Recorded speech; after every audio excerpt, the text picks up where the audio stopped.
nataka nielekeze hapa jinsi tunavyoandaa BOQ au bill of quantity.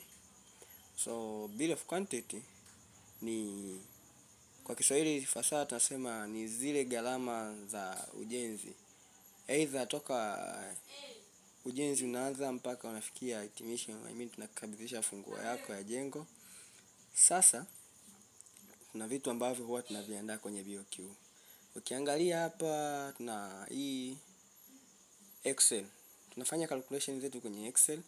Kwa hiyo tunakuwa na gharama zenye usahihi kulingana na mahesabu yetu.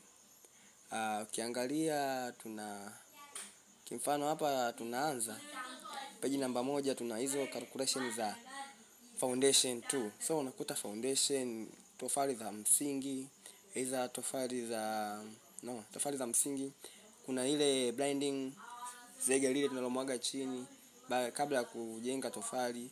Kuna zile calculation ambazo tunazifanya za bezi na kuotesha nguzo, nondo, etc.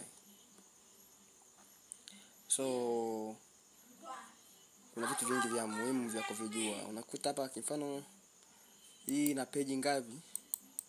Zaidi ya 12. Hizo zote zinakuwa zimejaa nini?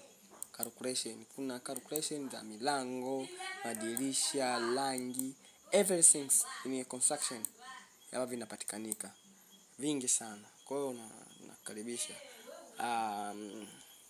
Wakati tunakupa gharama tunakuwa tumejiridhisha. Kwa hiyo karibu.